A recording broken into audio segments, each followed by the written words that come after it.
Hello, my name is Cheryl and I've been working as an advocate with residents in care homes. Recently we've been working with a gentleman who is in his early 90s and he's never been married, has no immediate family, and sadly he has no friends now as well. During his working life he was actually a chef specialising in patisserie, and so he'd love to talk to us about recipes and recount tales of events that he'd catered for. When he came in touch with us in the first instance, he had quite a few problems ranging from mobility difficulties. He had quite a severe hearing loss, plus quite substantial visual impairment.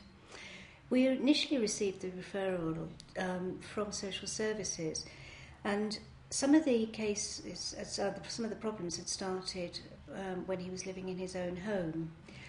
He was visited by a carer from an agency, and when he could no longer live at home, he went to a residential care home to live, and the carer actually went to work in the home. It then emerged that there'd been quite a lot of financial abuse. By the time we became involved, there'd been a thorough investigation and action had been taken about the actual financial abuse. We were asked to become involved because there were quite a lot of issues about his finances, about how happy he was actually in the residential care home. Our first work really was to try and sort out his finances.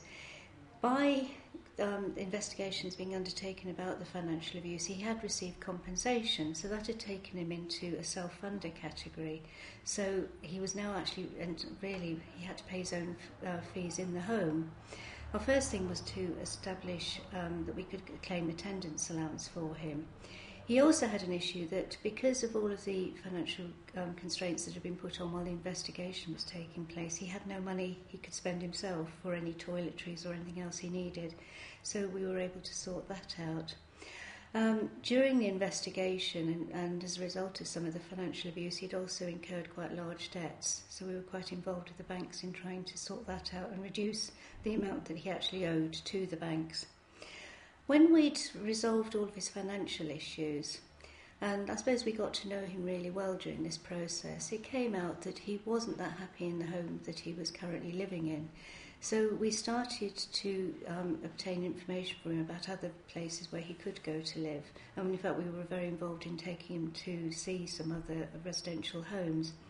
Eventually, he found one that he really liked, and they were able to cater for his mobility needs, his hearing loss, plus his sight loss, in a very proactive way, so he felt more comfortable there. We supported him and assisted him in his move into the new care home.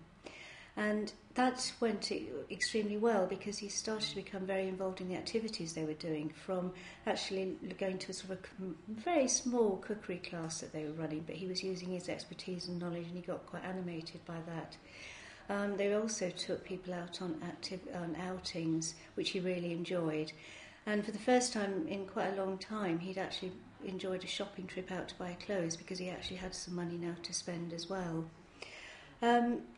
Throughout the case, one issue sort of led to another, as is often the case with people in residential care. I think by the end of the case, we had resolved all of his financial difficulties. He knew exactly where his money was. Direct debits had been set in place for his care home fees. He was still receiving his attendance allowance. He had some money to actually spend on a regular basis through an account that we set up. He was also very involved in activities, and he was getting a better standard of care to cope with the very complex needs that he had, and he was also getting a lot of social integration with other residents in the care home plus members of staff.